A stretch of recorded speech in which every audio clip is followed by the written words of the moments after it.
You're living here for a measly sum. My husband's words made my mouth twitch in annoyance. That's right. You don't do any housework, sleep for 5 hours, and you're just squatting in Denise's house. You're like the black sheep of the family.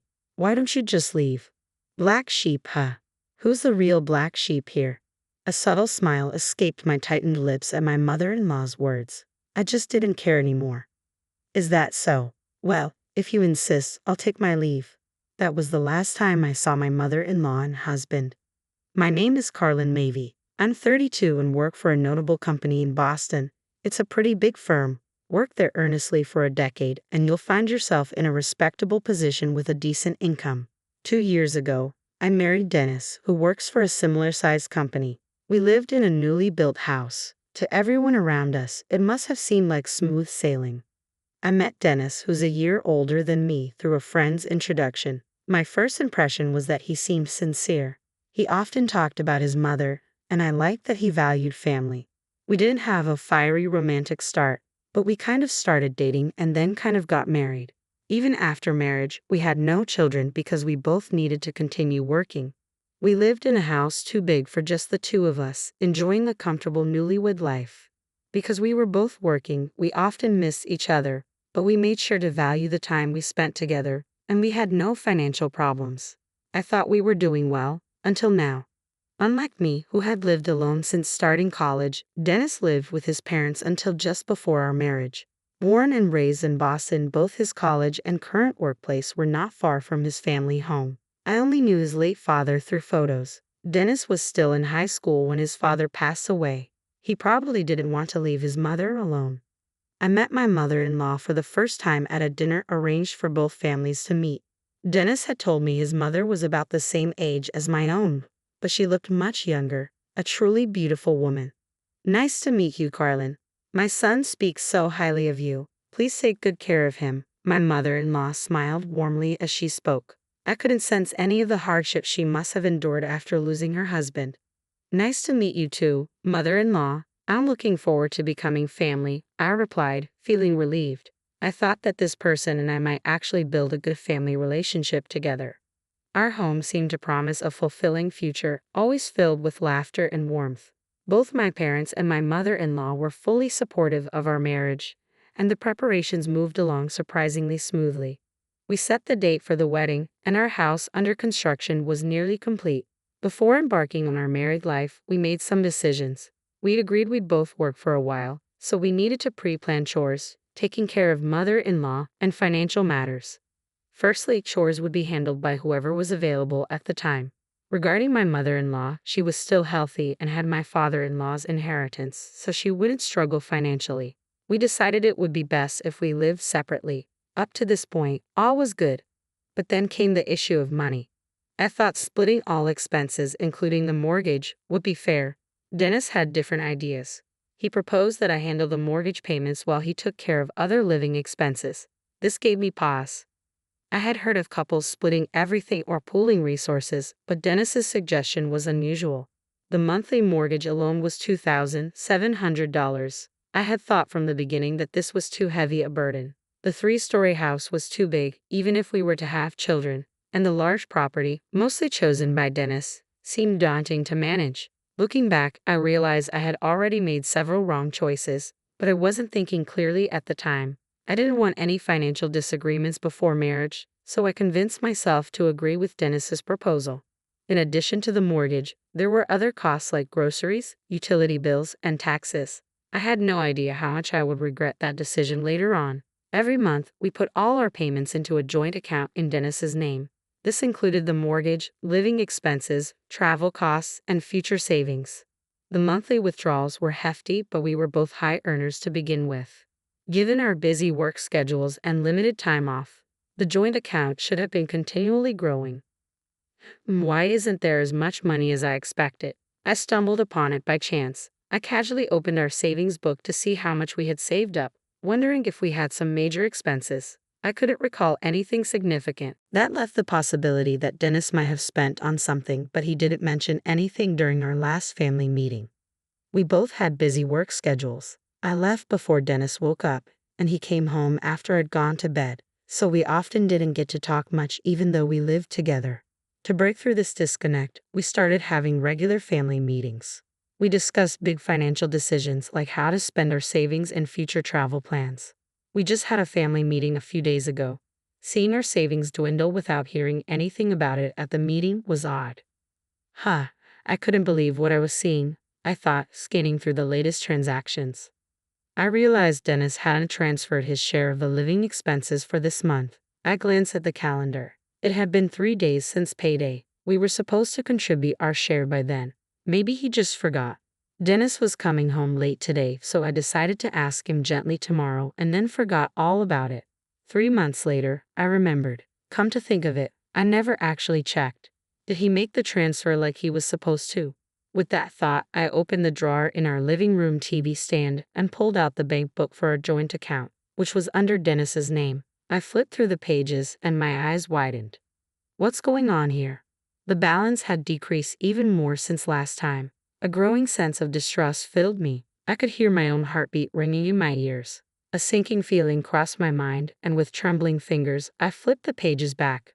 My worst fears were confirmed. You've got to be kidding me, I muttered. Household expenses hadn't been transferred for 3 months.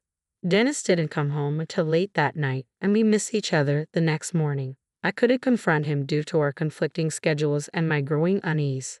Finally, I caught him on the weekend and declared that we were having an emergency family meeting.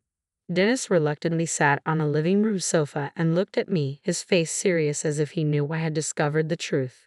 You know what this is about, don't you? As much as I wanted to explode in anger, I started the conversation as calmly as possible. Dennis nodded quietly. Why haven't the household expenses been paid for the last 3 months? The truth is, what Dennis told me was beyond anything I could have imagined. To cut to the chase, Dennis had quit his job without telling me. This all started 4 months ago. My coworker got promoted before me. Can you believe it? A guy less competent than me. The boss is clueless. The company is a mess.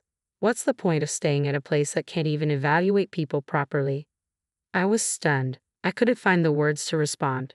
Sure, it's frustrating to be surpassed by a coworker. I get that, but we have a family and we just built our house. Shouldn't you secure another job before quitting? Isn't that just common sense? I thought he was a man of integrity. That's why I married him. I didn't recognize this man who spoke so rashly. So what's the plan? You were going to find another job, right? Of course, I want to show them. I'm planning to get a job at an even bigger company, so cover our living expenses till then. Dennis replied, unfazed, as if he didn't grasp the gravity of the situation. He didn't even apologize. Not that I needed an apology, but the sense of betrayal was overwhelming. Everyone has times when they're unhappy at work and want to quit. I don't love my job every single day either. What hurt most was that he didn't even consult me first. So I agreed to cover the expenses, but only for a short time. Dennis seemed to be actively job hunting while I was at work. Initially, I thought it would be fine. There were job magazines on our living room table, and I figured he'd find something soon. But months passed, and I began to realize I had been too optimistic. A year went by, and Dennis still hadn't found a job. You've been supporting me for a year now. Can't you just keep doing it? You're the one with the stable income anyway, he said. I was already struggling with the mortgage and the cost of living was piling up, making me work harder than ever before. I willingly took on overtime and even worked weekends. I barely had time to breathe, let alone handle chores. I was sleep-deprived and disoriented. I almost fainted on the train to work today. Dennis's feigned comment didn't sound like a joke to me, and even if it were, I couldn't take it that way. What was the point of our marriage? Of me working so hard? I began to lose sight of everything. I'm going out, I mumbled, knowing Dennis probably wouldn't hear me, and headed for the door. Today was another work day. I had to make money no matter what. Dragging my feet to work, I survived the day on willpower alone. I finally headed home more exhausted than when the day started. It was already past 10 p.m. and dark outside. I'm home, I called out as I pushed the door open. I noticed something unfamiliar in the entranceway. A pile of cardboard boxes. What's this? I wondered. They were too old and sloppily packed to be delivery boxes. Just then, the living room door opened, and Dennis appeared, his face covered in stubble. Oh, they're for my mom. She was having a hard time living alone, so we decided she should move in with us. What? I didn't hear anything about this, I said, my anger surging. Living together? What on earth was he talking about? Ever since he quit his job without telling me, I had no idea what he was thinking. I used to worry about his mother living alone, and I'd even thought we could have a good family relationship. But I didn't know then that my seemingly cheerful and pleasant mother-in-law would turn out to be a real piece of work. The same could be said for my husband, too. What are you talking about? She's my mother. Helping her is a given. Are you stupid or something? Dennis's tone was dismissive. At this point, my opinion didn't matter anymore. I had enough of understanding this throughout my married life. A few days later, my mother-in-law showed up with a big grin. She hugged Dennis at the front door and gave me a sarcastic smile. "Oh, Carlen, you're here. I heard you're always busy with work, so I assumed you wouldn't be around," she said. Her words, "You probably don't do much housework, do you?" cracked my already fragile heart even more. My malevolent mother-in-law and my unemployed husband Dennis had finally pushed me to my breaking point. I couldn't see any hope for the future. Life with my mother-in-law was harder than I had ever imagined. When I'd get home late from work, she'd snark, "What are you doing not taking care of the house? You're failing as a wife." Dennis, far from defending me, would add insult to injury. "I'm letting you live in my house, so at least do the housework."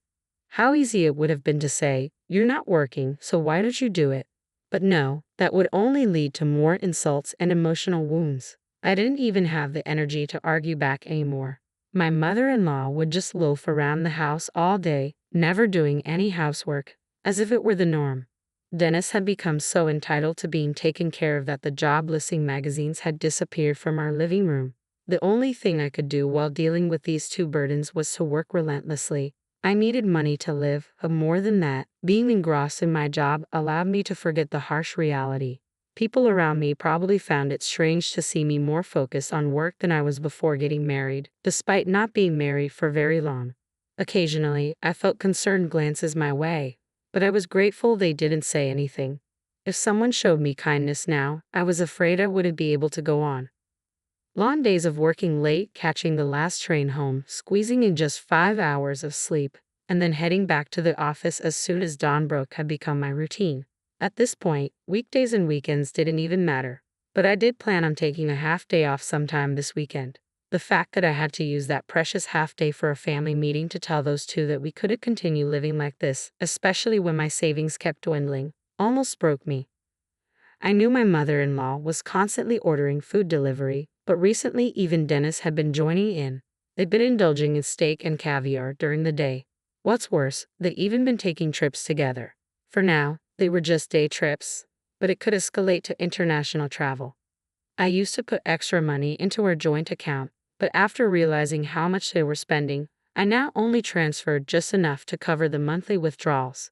In other words, if they kept up the spending, payments would start falling behind, leading to a worst-case scenario. So here we are, the three of us gathered in the living room over the weekend. The two of them, now shadows of their former friendly and genuine selves, are glaring at the papers I've spread out on the coffee table. "What's the meaning of this, Carlen? What are you trying to say with all this paperwork?"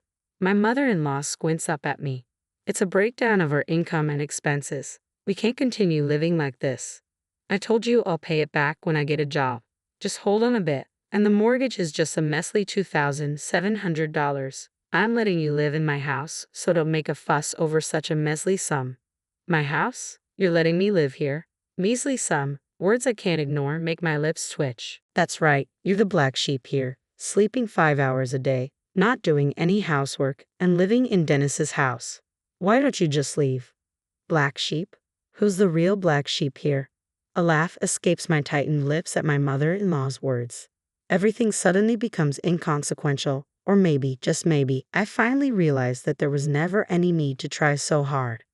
All right, no more bending over backward, not for these people. I felt like a weight had lifted from my body and soul. Is that so? Well then, I'll take you up on that and leave. My voice echoed in the once quiet living room. I must be smiling more than I ever have before. Ha! What? Both of them looked stunned, their eyes glued to the coffee table. What I smoothly pulled off and placed on top of the papers was a bundle of divorce papers. Of course, they were already filled out and stamped by me.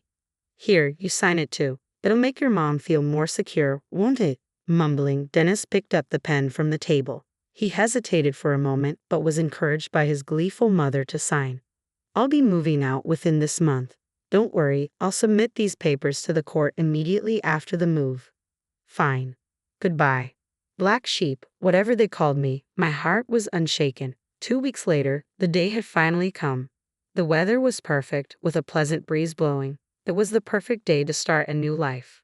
I need this and that move too, yes, everything as I instructed, I told the movers as I bustled around what had become someone else's home. After all, I had to move everything that was purchased with my money or had a receipt in my name. Hey, you're taking the coffee table, the sofa, and even the TV. You're stripping the living room bare, you sneaky cat thief. They were both following me around, shouting. To be honest, they were just in the way. If you say this house under your name is yours, then all of this stuff paid for by me is mine, right? I finished my last set of instructions, let out a sigh, and turned around. The two of them fell silent at my words, looking at me bewildered. I glanced at them and turned on my heel. Well then, goodbye. That was the last time I saw both of them. I completed the move without any issues and immediately submitted the divorce papers. They were promptly accepted, and I was free. Not having to share mortgage payments or contribute to a joint account was a relief, and I was surprised at how much money I had left over. I never realized I was earning this much. Over the past year, paydays have been depressing. I was genuinely shocked when I realized my monthly payments. Later, I found out what happened to my ex-husband Dennis and my former mother-in-law after I left them. Because they lost me as the breadwinner, they started falling behind on all their bills. Demand letters started piling up at their home. Dennis, ever so proud, ignored all of it. He didn't consult with the bank or the IRS. Eventually, they were faced with demands for a lump sum payment. Unable to pay, Dennis borrowed money from a loan shark to cover it. But that wasn't the end of their problems. Realizing he couldn't avoid repaying loan sharks, Dennis finally swallowed his pride and started doing manual labor at a low-paying job. Had it not been for his period of unemployment, he could have found a more decent job, but that's none of my business now. As for my mother-in-law, her pension wasn't enough to live on, so she started working a part-time job. She's now a cashier and has a reputation as a lady who can do her job right. Not surprising for someone who was ungrateful, never worked, and just ordered food delivery all the time. But again, that's none of my business. As for me, I'm enjoying my single life. My skin has improved, and even I can tell that my expression has softened. People tell me I smile more now, and that I've become more attractive. I hardly do any overtime work and can fully relax on weekends. I even have time to enjoy my hobbies. My life is just like it was before marriage, but because my married life was so miserable, everything now feels incredibly wonderful. I've also been getting along well with a popular guy at work. He had been interested in me for a while but hesitated to approach me because I was married. Anyway, life is smooth sailing this time around, that's for sure. I am feeling great today.